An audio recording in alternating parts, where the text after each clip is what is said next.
This Monday, speaking up. I'm not sure that they're entirely confident that anything will be done about it. That's the issue there. Students share their perspectives on inclusivity and the school environment just 2 months into the school year. Also, Data Dive will take a look at the polling on how students feel about harassment and safety at school. Julia Delgadillo joins me. And football's first. For a lot of women just in sports in general, there's not much media coverage. They're not really supported very well whenever they're playing. It's mainly all focused on men. Connor Orr interviews Ruth Ingebrand attempting to empower girls in football in changing the culture and argue all can play the game. Joining me for this week's Rapid Roundtable are ASB Junior Communications Officer Emerson Haney, DEC President Mariam Abah, Student Pathways Coordinator Morgan Parker, and Remy Smith, a member of the Black Student Union and Student Advisory. Welcome to the conversation. It's the Rapids Report.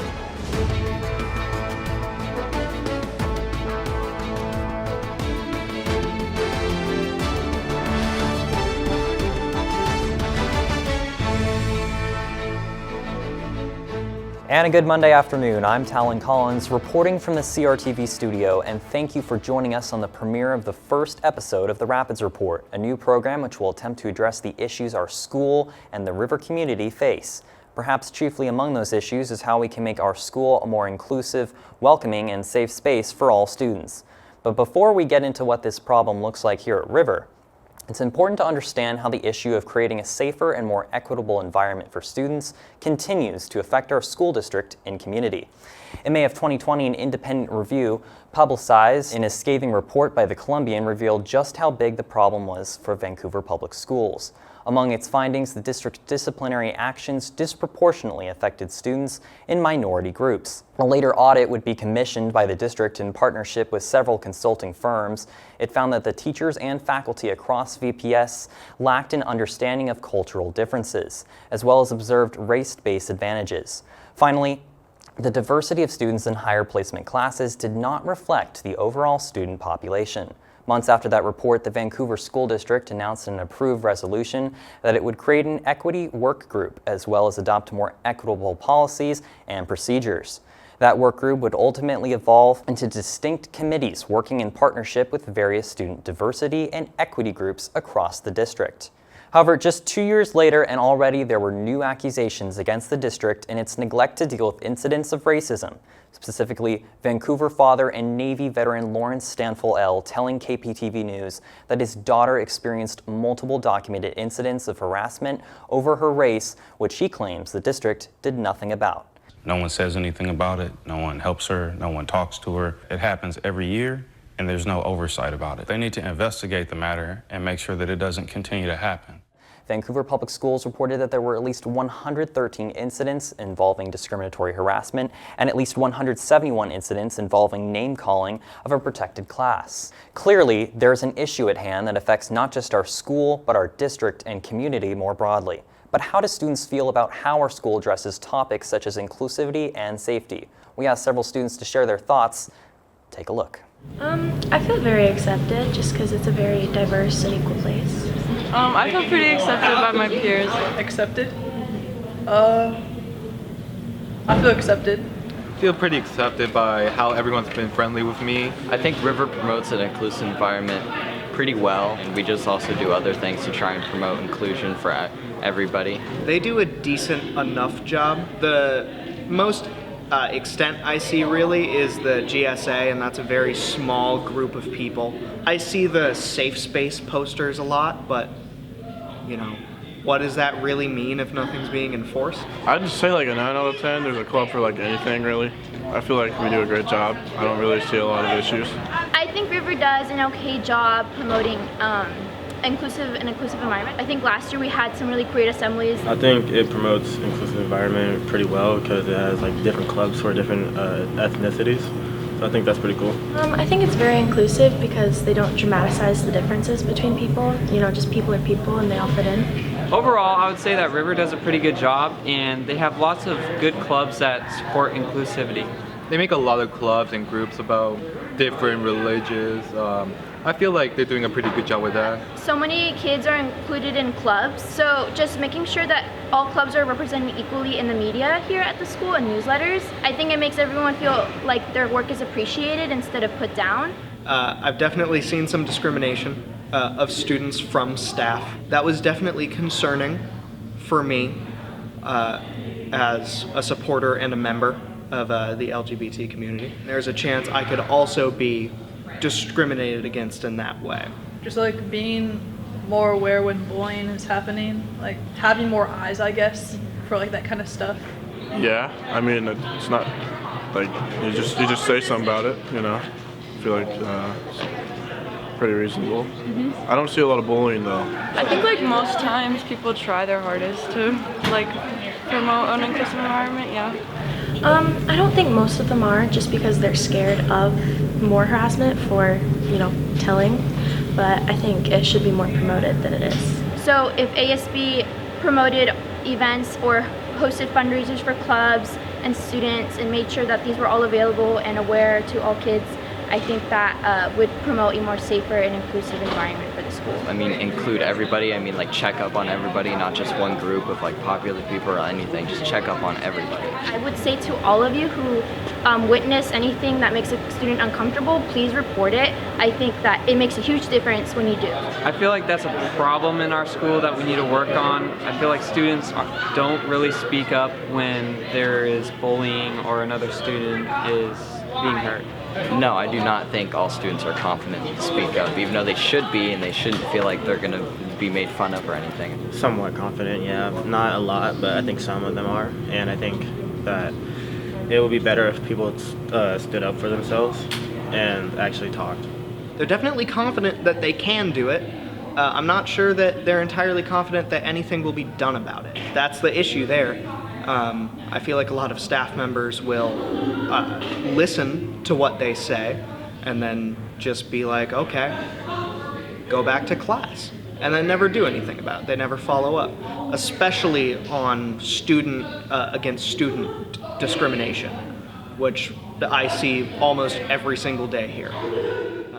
Just 2 months in, thank you to those students who felt comfortable enough with us to share their thoughts on the school environment. It's time now for a data dive. Here with me is CR News senior correspondent Julia Delgadillo, who a few weeks ago conducted a poll of around 90 students on their general feelings of inclusivity and safety here at River. Julia, what exactly did you find? So we conducted a poll during second lunch of October 23rd and 24th, asking 6 questions regarding the safety and inclusivity of River as a school. And our first question was about the feeling of safety on River's campus. And there was some confusion with this question. People didn't know whether to interpret it as physical or emotional safety, and so we left it up to them. And many decided they would answer as emotional safety. Our second question was about hate speech being a problem at River. Some white students, when answering this question, did recognize their privilege that comes with their identities. They made that clear. And other white identifying students were shocked that this was a question. Queer students and students of color seemed hesitant to answer with a yes around their white counterparts. Many students identifying as queer give a very strong yes to this question, actually. Our third question we asked was if students thought ASB made sure everybody felt included. Many students were worried we were part of ASB and needed reassurance that we weren't, while also making sure they would stay anonymous. And some students didn't really even know what ASB was. Our fourth question was we wanted to know if students felt safe around their teachers. And a lot of IB students, when asked, also made clear that they were privileged with the smaller, safer spaces that their IB classes gave them, similar to some white students who understood that they were able to answer some of these questions with their privileges their identities gave them. Our second to last question was about acceptance within the student body. Students who identified themselves as queer and as students of color were not prone to making jokes with their answers like the white identifying students were. Our last question was about River's designated safe spaces, like the Pathway Center, the Affinity Rooms, and the Counselor Center, just to name a few. Students were also really confused when we asked about River's safe spaces, but many students who were identifying as queer were very open to discussing these safe spaces with me. We had 93 participants, which is a little less than 8% of students, River's student body. However, in groups where trust has already been built, we see more dramatic answers. GSA and other affinity groups have been targets of harassment and hate speech in recent years, and we haven't really seen much of a difference in response from teachers and admin. And after attending meetings with different affinity groups, we can see hate speech complaints rise and the larger disconnect that students are feeling with their peers and teachers. Julie with the numbers for us, thank you so much. We turn now to another area where our school struggles with making students of different backgrounds feel included. That area is athletics, and in particular, football, which has often been called a man-making or man's sport. Defying that stereotype is Ruth Ingebrand, who's a new assistant football coach making an impact. Just last month, she was featured in a Columbian article alongside her Hudson's Bay counterpart. Together, they are just 2 of the 3 female high school football coaches in the state of Washington, with an athletic background that includes boxing and mixed martial arts.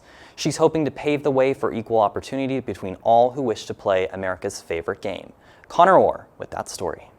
Ruth Ingebrand, football linebacker assistant coach for River, is one of 2 female coaches for men's football in the 2A Greater St. Helens League. She was a former mixed martial artist and boxer who has wanted to take up space for women in sports ever since she was little. Dwayne Patterson, River's head football coach, has credited Ruth for a lot of the team's success due to her athletic background and aggression on the football field. I talked to Ruth personally, and she told me that the experience has been very challenging, mainly because of her lack of experience playing the sport, as she was unable to play in high school because she was a girl. However, in terms of River football, the team has had its ups and downs this year, something that Ruth is trying to improve. Describe what more you need to work on with the linebackers to tighten up the defense for River. So I think, our varsity team is largely seniors. So there's only so much we can do to convince boys that are almost grown men that they have to listen and do what they're coached. So part of that is not just me getting their trust, but helping to bring the other coaches and changing the culture. I think to me it's going to be a big shift, the change of the culture. When I say culture, I don't mean our melanation. I mean how we talk to each other as teammates, how we talk to other coaches, how dependable we are, do we show up to every practice, things like that. So I think it's really about a strategy and a culture change. We are going to work as hard as we can. We're going to keep going as hard as we can. We're going to listen and we're going to follow through. When I say we, I mean them. So I think that's the challenge. New coaches, it's a new head coach, although they know DP is obviously incredible. A lot of new coaches, just even young coaches that are in their early 20s, they were football players here. They were River Chieftains. But so I think that's it, is really just as a foundation of trust, we're building that. My son is a freshman football player here. He's a D lineman, and I think when we see them come up in a couple years, we're going to start going postseason. I think they want the sports, they're coachable. I think it's going to be even better. A unique aspect that she believes that she adds to the team is what she calls the female perspective. What unique aspects do you think you add to the team by being a coach here? Well, I like to joke with the football moms, as I'm also a football mom, that there wouldn't be a football team without uteruses. So, I have been a parent. My son just turned 15 for 15 years. I've coached intercity sports for a long time before that too. And I think the perspective is I bring the female perspective. I'm a nurturer. I can be really tough, but I also know when, relationship building, which is always most important, needs to happen. I think I bring that to where you have a group of men that are great men and that have done incredible things in sports and have played here as chieftains, and have coached here before, like Daryl Antistel, who he retired from teaching just at this school and coaching, but I bring that maternal aspect in, and I think I can be a little harder on them because I'm a female. I don't think they take it as negatively. And also, when you are an athlete that comes from one-on-one fighting, it's about you getting yourself ready. You are the fire, you're the drive, and so I bring that to the boys in each of their, if they're D-line or if they're linebackers, it's still about being an individual, doing your job so you can protect your team and your family. Despite the team having many ups and downs, Ruth has had one main goal for the team, which is for the seniors to learn and listen to their coaches, as their coaches will be able to help the players reestablish trust with people who are in powers of position with them, which will benefit them as football players and adults later on in life.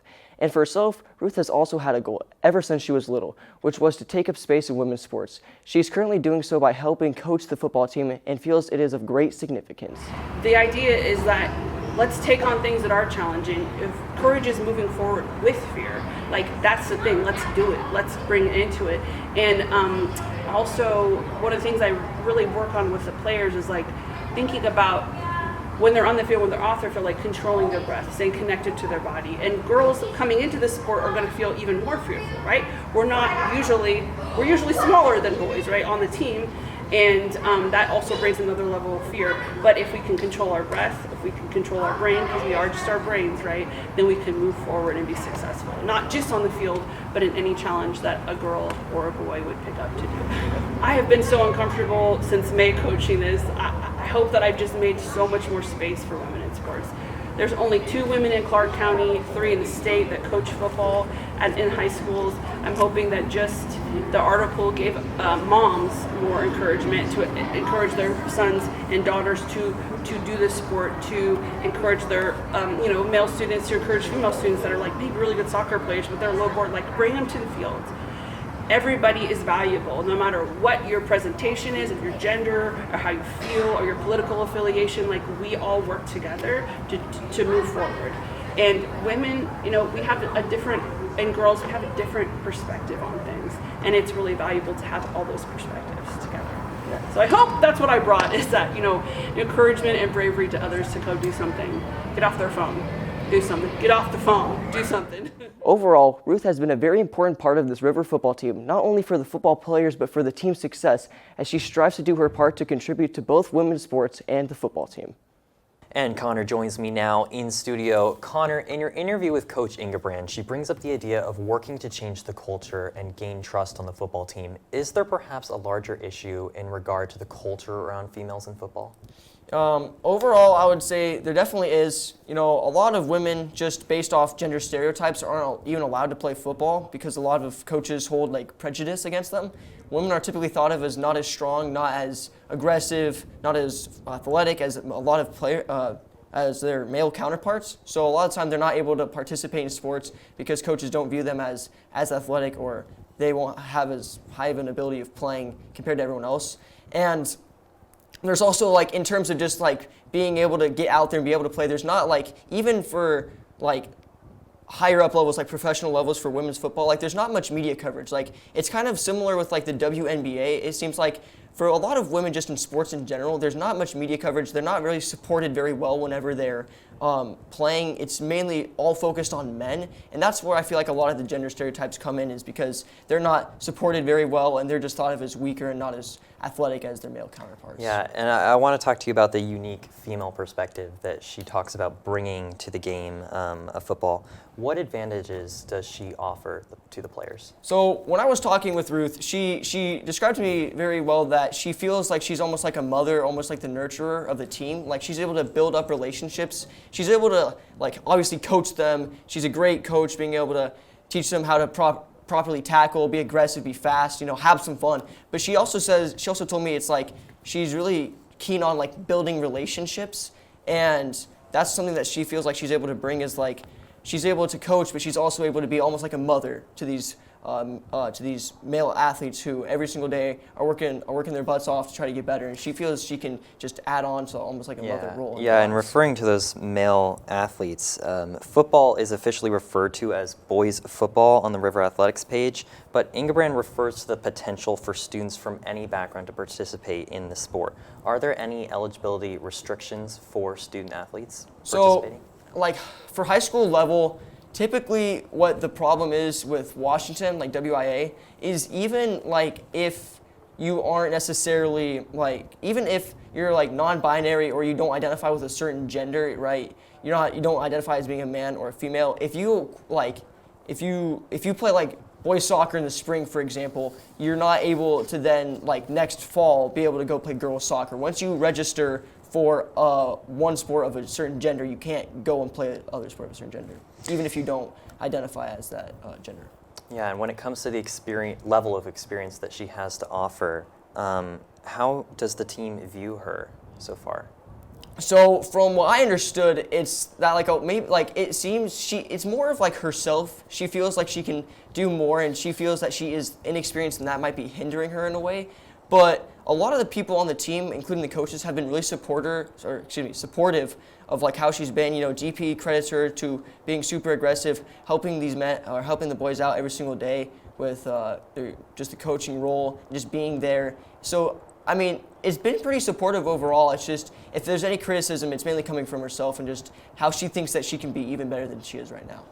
Yeah, and what work can still be done to continue shifting the culture and ultimately end the stereotypes surrounding the sport of football? So I think we just need to have a lot more inclusivity and just diversity and just be able to allow and give women a fair chance. Like a lot of women, like there's no like restriction on if you can play in the NFL or not. It's just very rare. We don't see a lot of support coming out of high school, even high school football, like lower levels of like professionality with football. You don't see a lot of like women on high school football teams or anything like that. So I think if we're able to just have some inclusion, just maybe have more assistant coaches like Ruth or just officials like in the NFL. There's a lot of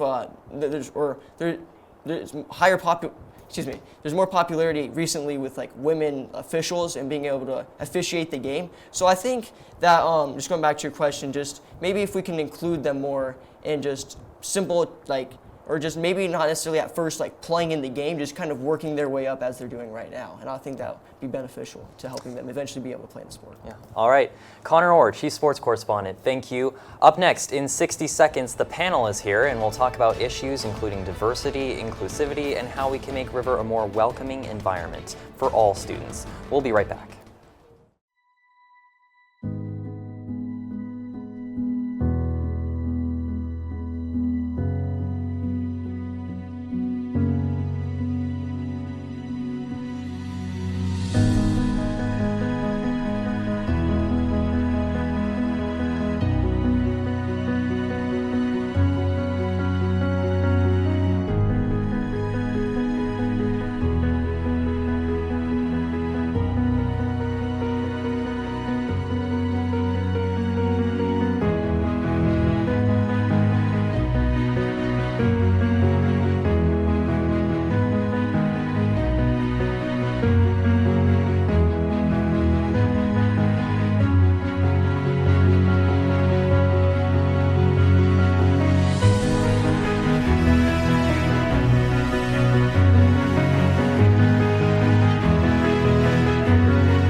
All right, we are back now with our first ever Rapid Roundtable. Joining me is Emerson Haney, ASB Junior Communications Officer, Mariam Abah, President of Rivers Diversity Equity Club, Miss Morgan Parker, Student Pathways Coordinator, and Remy Smith, a member of the Black Student Union and Student Advisory. Remy, I want to start with you because you're the only freshman voice on this panel. What barriers to the promotion of inclusivity and celebrating diversity have you noticed here at River? I think here at River, having safe spaces and making sure that students know that there are people in this building that are safe to talk to, and people just in general that are safe to talk to is really important to like the River community. But I feel like something that is kind of blocking me from either joining maybe a group that is a safe space or just talking to an adult is the things that other kids will say to me, such as like, oh, you're in one of those groups, or oh, you go to those, I think they're dumb, or something like that. It definitely makes my mind think, oh yeah, they're right, why am I even doing this? And it makes me kind of not feel important, I guess. I'm curious, does anyone think that there is a feeling that like spaces such as safe spaces are not taken seriously in some regards at school? I do, and I think it's because there is a lack of community here at River. I think we often say that yes, River is a family, but it doesn't necessarily always feel that way. Yeah, I think that's another thing.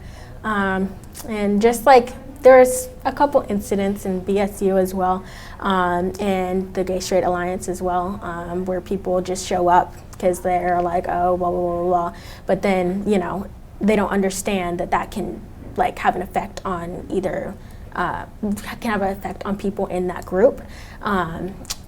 Just because they don't feel respected and they don't feel that that person coming in is taking it seriously. And I feel like that can have a big impact on people.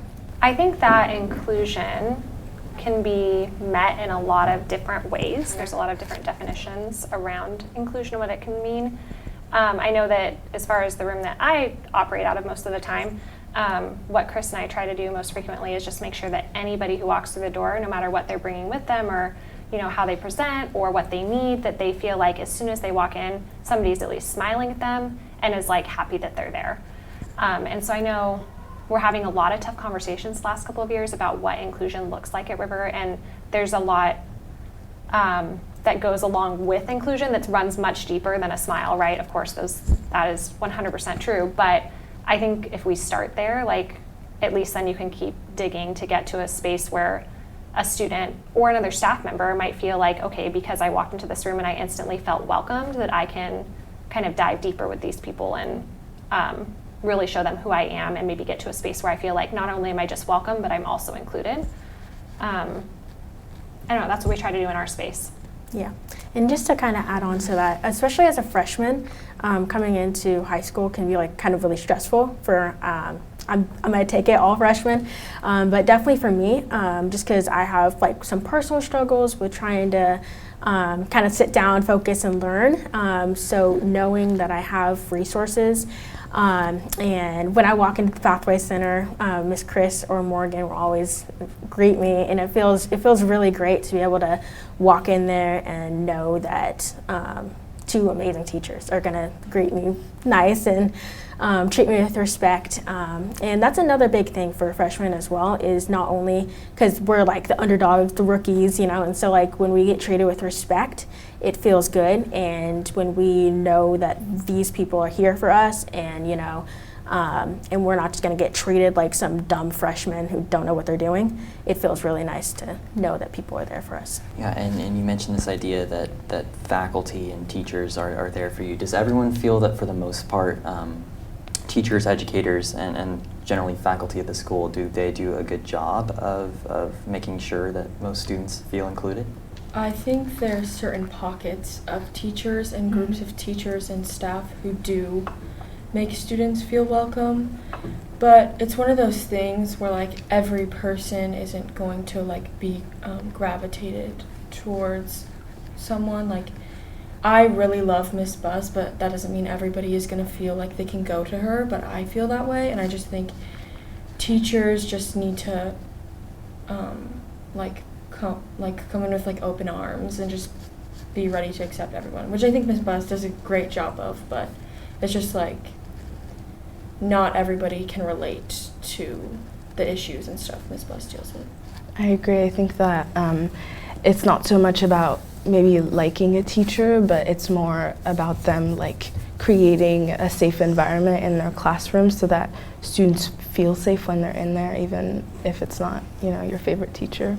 When talking about the general environment that students are in every day, do you think that most students here have a certain level of confidence and that they can trust in their educators, whether they are talking about incidents of like harassment or bullying, for example? Nothing really like that has ever happened to me so far at River. I feel like the vibe kind of at River is like a trend that I've like seen is like saying something that might be offensive and then saying it's just a joke. That's a pretty big trend that I've seen here. Nothing like that has ever happened to me personally, but I've definitely seen that happen to other people. And so, yeah, that's just my personal opinion. Yeah, and what are some maybe potential ways that either students or staff could go about addressing that kind of behavior? I mean, I know teachers aren't going to be there 24/7 to like step into a situation, but I feel like another thing that will make really anyone feel good about themselves or welcome is if we file a report on someone or if we need something done in that moment.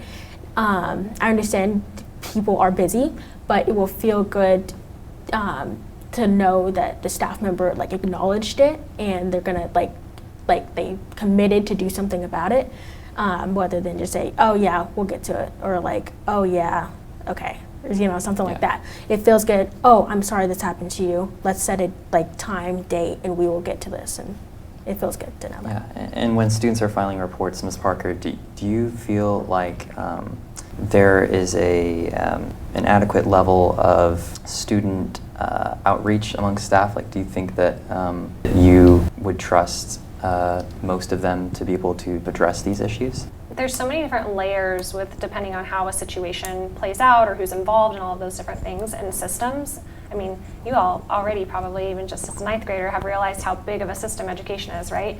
So depending on what happens or what scenario happens, there's different policies or processes that are followed. And I think one of the things that students feel frustrated about a lot, and myself as a staff member sometimes feel frustrated about too, and I know even our administration can feel frustrated about, is, you know, something may be reported and then that may be taken care of, but because of laws and policies that are in place, it doesn't always mean that we get to hear what happens. But I mean, I think you're all aware, DEC did a great job last year of putting together these posters that say Speak Up River, I think, or just Speak Up. Yeah, Speak Up at CRHS, and there's that QR code that students can scan on there. I don't know how many students are using that. Teachers especially have these conversations in staff meetings pretty regularly, like, we know of an incident that happened, and now what do we do about that? Or we know things are happening in the hallway, but they're not happening in front of us, and so how do we address something that is, you know, being maybe very purposefully done in a space where we're not in control, right? So I would just encourage students too to continue to speak up and use those processes that other students have put into place for them, and that the district put into place for them, because I feel like the more that stuff can be collected and documented, the better opportunity we have to keep improving on it. I really like what you said, Morgan, about like it sort of being like a relationship between the students and the teachers and them having to trust each other. And I think that's why it's so important for teachers to make their classrooms safe spaces, because you can't trust a teacher that you don't feel safe with. And then like all these issues arise, and then when an incident happens, you don't trust them to take care of it. So sometimes students, at least what I've experienced, there may be an incident that goes on and they just want to come into the space I'm in to let it out, right? They're not saying, I want to report this or I want something to happen. Now, of course, there are instances where it's like, that has to be reported, right? But they're also, like, I think it's a difficult balance for educators and adults in the building to know, like, okay, is this a space where, you know, this time, even though I want to do something about it, do I just need to let the student talk this out and like process, and then they get to decide when they report, right? Or is it like, you know, sometimes we come in and we want to like fix the situation, but that's not even the student's goal or desire, right? So I think those are other things that we have to keep in the balance as adults in our building too. How effective do you think the resources that are available to students, how effective do you think those reports are in actually resulting in any kind of a change or action? Personally, I think they have the ability to be very effective, but I think people are hesitant to use the resources just because there's rumors and people say, oh, well, nothing's going to happen if I do so and so, which can be true in instances, but I also think it's important that, like said many times, that students feel comfortable reporting these incidents and stuff. And I think that we're really lucky at River in that we have a lot of resources for students if something does happen, but I think on top of like being afraid to use those resources, they're also not advertised widely enough, I feel like, and so a lot of people don't know what to do when they're in a situation like that. So I think that it's really important that students know where to find resources. Like, I'm looking at the poll here, and it says that you know, a lot of students don't know about River's safe spaces, which is, I mean, a little different, but I think related. And I think that that's a huge problem because we like have so much support for our student body, I feel like, at River. And it's just a shame that like all these students don't know that there are places that they can go and find community and you know, find comfort in their experiences. So And Remy, yeah, why do you think that is, that students are not aware of safe spaces here? Well, coming from like a freshman and a freshman of color as well, I feel like it's hard for really people of color to kind of, because like, sorry, I'm trying to find the words, but we kind of, none of us really know a lot of the time where those things are going. Like when you scan the QR code, you send in what's going on. Nobody really knows where they're going, and so you don't really know. You're just kind of sending in your emotions to someone you don't really even know or trust even. Especially if it's like a racial incident, or if you really just need to like kind of let out your feelings as well, like you're just sending it to a random person that you don't know. And so like that can be kind of like not detrimental, but a little weird, you know what I mean? And like, again, like I keep going back to this, but like the importance of safe spaces and like transparency in this case, that students know that, you know, the adults are giving them, I guess, the correct information, because I think that a lot of us would feel better if we did know the steps to the process. I know that there are like rules in place that make it difficult for us to know, but I think, yeah, transparency in this case would be really helpful, because, yeah, like, you know, having to report like an incident that was like really painful to you is like not easy when you feel like you're just sending it out into some void. And so again, like safe spaces are really important. I also think that safe spaces are not equally, but I think that it's very important that students themselves make people feel welcome, because I know that that is an issue here, and I'm sure it's an issue at every single school everywhere in the entire world. I think that there's this narrative that the resources are taken unseriously. They're not taken very seriously, and like, oh, if you report this, then you're a snitch and nobody's gonna like you. So I think that that's just like, people just contribute to that, especially with like the speak up posters. Like I've heard people say like, oh, like just like make fun of the stuff that's on it, but like it's true. Yeah. If you have to say something in order for anything to be done. Like you say something and then you have to do something. You have to act on what you're gonna do. I think it's important for students who might watch this, for them to also know that those aren't the only ways to report, right? The QR code is just one of the ways you can anonymously report something if you don't feel comfortable going to somebody in the building. But I hope that for students who are watching this, that they would know that you also can go to your counselor, right? Or you can come to the Pathway Center, or if there's a teacher you feel safe with, like those things you can report verbally to somebody, and then, you know, there's a process for providing written documentation of that too that can happen within our building. So just want to make sure that people know that you can do these other things if you feel safe and comfortable doing that. But that's a whole nother, whether or not you feel safe or comfortable or bringing those things up is, you know, another thing you need to work on.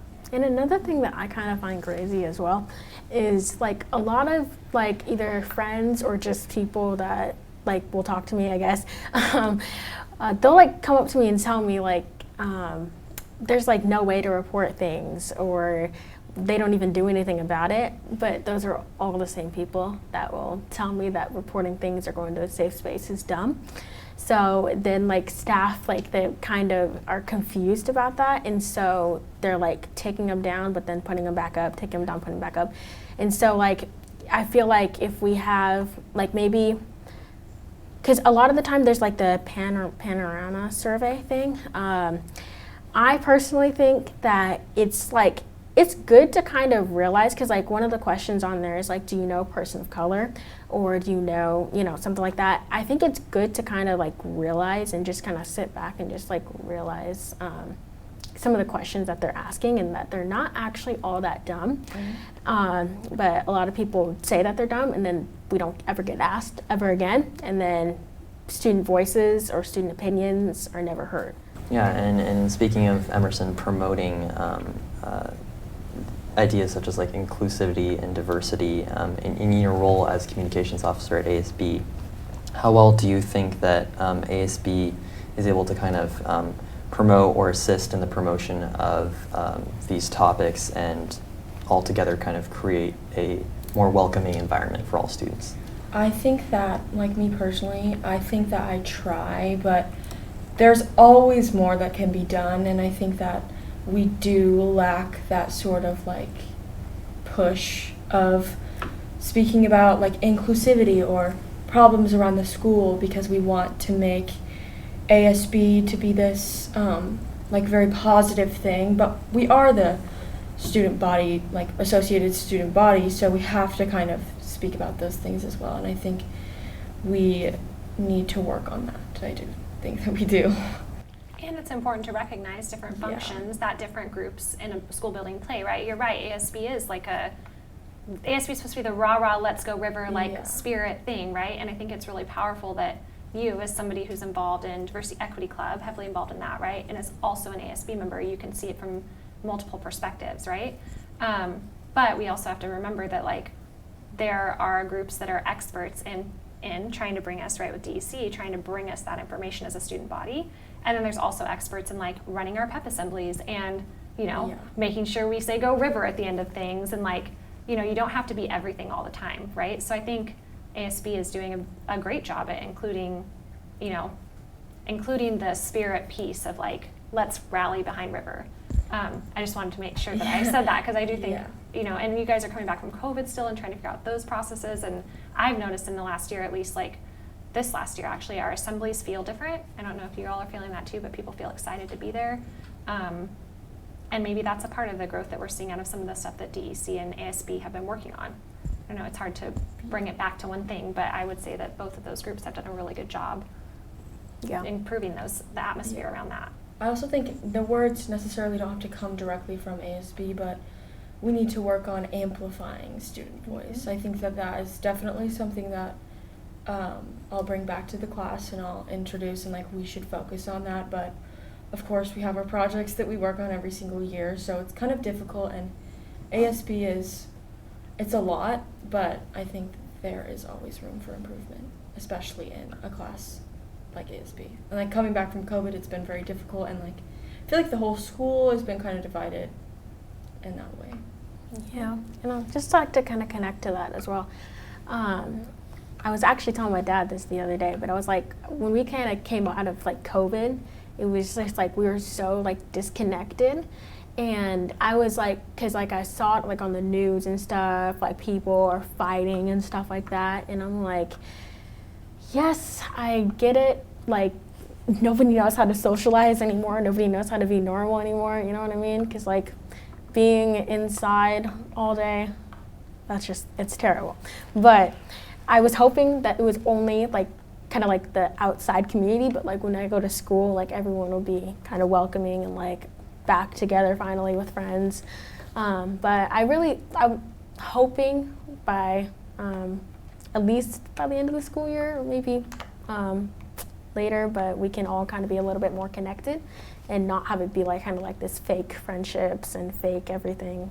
I hope it can actually be real. Yeah, I think ASB is trying to kind of bring the community back together, because ASB as itself like fell apart during COVID because it was all online, and you can't really plan events when everything is online. Like there's no fundraising, there's nothing. So these past 3 years we've been kind of, honestly past 2 I would say, we've been kind of building up from nothing. So I think we're getting somewhere, but always push forward. I agree. I think ASB is doing a really great job of, and it sounds so cliche, but like of reminding us that like we have more in common than we have of things that make us different. And I think you guys do a great job on that front. So, when we're talking about like hate speech, for example, at River, do we think that this is an issue which has gotten worse, or do we think this is something that we are working towards eliminating? I think it's something that we're working on, and I think that the Diversity Equity Club has done a really great job at like bringing awareness to it, because I feel like it was kind of like an underground thing. But we obviously have like so much more to go. But I think like we're trying, and I think that that says something, just that, you know, the students are advocating for, you know, the elimination of hate speech, whatever that looks like.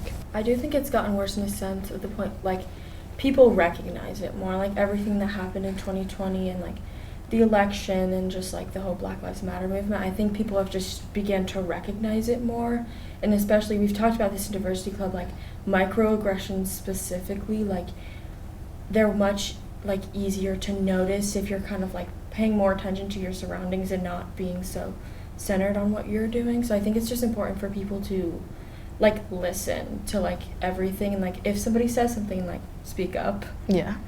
Yeah. And I feel like it's another thing, like people are like, oh yeah, that's so cringy, like what the heck is speak up and stuff like that, but it's like, it's real, man, it's real. And like I personally, I'm not a person that's just gonna like give up after one try, like that's just not me, that's not my personality. And so it's like really like draining and kind of defeating when I like turn around right and I think I'm friends with somebody, then they'll like pull out some racial slur and then haha, it's just a joke, man, it's not that deep. I'm like, no, but it is that deep, you know what I mean? And it's like, and I'll be thinking like, okay, what do I do about this? And then I'm like, you know what, I've heard it so many times now, I don't even know what to do. And then like I don't mention it, or like I'll let that kind of like affect my day. And when you think about it, it's hard to not let that affect your day. Like it's just like that's just going to be there in the back of your head. But it's just like I feel like I don't know what to do in that scenario, and so I don't know how to report it either. And so I think with hate speech specifically, like it is so important that like students listen to one another, and like again, like Remy's saying, like people say that like, oh, it's cringy, or like it's just a joke, like calm down. But I think that like with hate speech specifically, like it is so important that we like listen to like how those words make us feel, which again, like it just sounds like, ugh, why are we doing this? Like we're doing too much. But like if it like is hurtful, then it's hurtful, and you don't have to understand why it's hurtful, which I know it's like an issue for some people. But I just think that like with hate speech, like it is really important that like we listen and are compassionate with one another, and respectful of like people's boundaries and what they understand to be hurtful. Mm-hmm.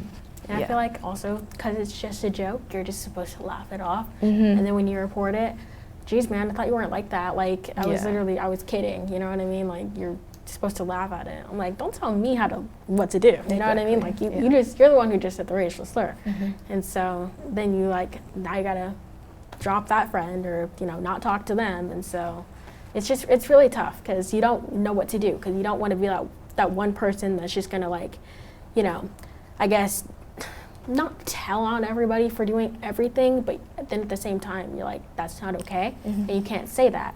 And so now you've left me kind of no choice but to report you, and then it makes me, and then like you could either spread a rumor, or like it just puts me in like a vulnerable spot. But I think, I think doing that is really important, because it is like, if students were actually doing that, then we would be like reinforcing the fact that like at River we don't tolerate hate speech, and those students would, they'd feel awkward, or they'd feel weird, or they'd be like, oh, I thought it wasn't like that, but they'd understand that that is not language that's tolerated. And honestly, like their discomfort is like worth the gain of creating like a safer and more inclusive environment. Yeah, what I was going to say is I think it's important to educate, and I also think it's important to make people uncomfortable. Exactly. Because if you're not uncomfortable, you're not going to change. Yeah. Talking about like something offensive, something racist, something homophobic, transphobic, it's not going to be comfortable to talk about. That's the point. Mm-hmm. Like you shouldn't be comfortable saying those things. And I think that as a community, we need to work on educating people and why you shouldn't feel comfortable hearing those things. Mm-hmm. Yeah, and I'm a total like people pleaser. I'll do anything to put a smile on someone's face, and so like it's definitely an uncomfortable topic for me to have to talk about. I'm like, okay, teachers, you take it over, and so like it's just like I don't like to have to be the person to say that, but if it comes to that, like, sorry, dude. Yeah. I'm gonna lay it on you. Like I'm gonna tell you, but I don't have a problem doing that. But if that's what it kind of comes down to, that's unfortunate for you. Yeah. So. And kind of real quickly to kind of wrap this up, for those that may be watching this, there's a huge gap between the way that white students view problems and safety at the school and people of color and students who are in the LGBTQ plus community. So to just kind of end off, what do you think we can overall as a student body kind of work together collectively to try to improve? Well, if there's one thing that I could tell the people watching is that like you belong here and like there is a space for you and there's a group for you and we love you. And I know that sounds like, again, cliche, but like we really do care, and students like us, I feel like, are working on making this place better for you. And so like to just have faith, because I know I like know that doing the work to like improve diversity and inclusion, especially like at school, especially in high school, is really hard. But just like hang in there, and there's a space for you, and we're here for you is the one thing I would say. And that even though it doesn't seem like things are getting done, like people are working on getting things done. Yeah, and here we are talking about it. Yeah, exactly. Yeah. I feel like definitely as a freshman, I can't really say much because I don't really know how River works quite yet. I don't know what the vibe kind of is quite yet. But first of all, I mean, personally, I'm here for anyone. If I'll be your friend, I'll eat lunch with you, whatever you want, I'm there. But yeah, definitely I feel like, I mean, because I know that that's what I hope people will do for me, and so I'm there for you, you know what I mean? We got each other's back, so just let me know. I wanted to say that like if you want change, you have to be the change. Mm-hmm. So just work on like speaking up. Like seriously, it is beneficial, and I think educating people is also very important. I think we as a student body and faculty, I think that is something that's very important. And if somebody says something, say something. Yeah, I think that as students we kind of forget that like, I mean, schools are for us, and so we have like our voices matter, which again, like I'm just cliche after cliche after cliche, but like they're cliches for a reason. It's like your voice matters, and you speaking up to say like the smallest thing can like have the biggest difference and make like the biggest ripple. So You are the change. You are the change. You are the change. Yes. Yeah, they may be cliche, but they're true. Exactly. Yeah. Ms. Parker, do you want to add anything? Yeah, sure. I think that I would just hope that I mean, of course, I get to work with the adults in this building in a different capacity than students, and I think that there are so many adults in this space that really want River to feel better and to feel more inclusive, and there are also many of us who don't know exactly what to do about that. And so we're in it with students in a way, and I would just encourage students to like, there is at least one adult in this building that will fight hard for you. So figure out who your adult is in the building and then build a relationship with them, because like we all, at least, you know, we're all here because we want to work with students. That's like our number one thing, right? And I love when a student feels like they can come in and actually just have a conversation with me or let me know what's going on in their life, so that I can try to either just listen and let them vent, or if you know, we need to move to that next step of reporting something or those types of things. I think that every student should have a person in this building that they feel that they can do that with. And so for students watching this, I would say think about who is a teacher that you feel connected to, or who is you know, a paraeducator that you feel connected to, or a support staff, or a clerk, or a front office staff. Like find somebody that you feel like you can talk to, because every single one of us in the building would love to have those types of relationships with students where we can actually support you. And then just know, I have to plug the Pathway Center, of course. Yeah. Like our doors are almost always open, except for this week because we're teaching classes, but literally, you know, and if any student's feeling like they're experiencing these things, or they're not sure where to go, or they're not sure who to connect with, or any of those things, like Chris and I really want to see you. So, and we mean that, like we really want to help and try to, and listen to your feelings and your opinions and those things. So if there's nowhere else you feel like you can go, we've got your back, I guess. And we can help you find other people who do too. All right, Ms. Parker, everyone, thank you so much for joining me. That is our show for this Monday. Thanks for watching. We'll be back soon because here at CR News, the Rapids Report.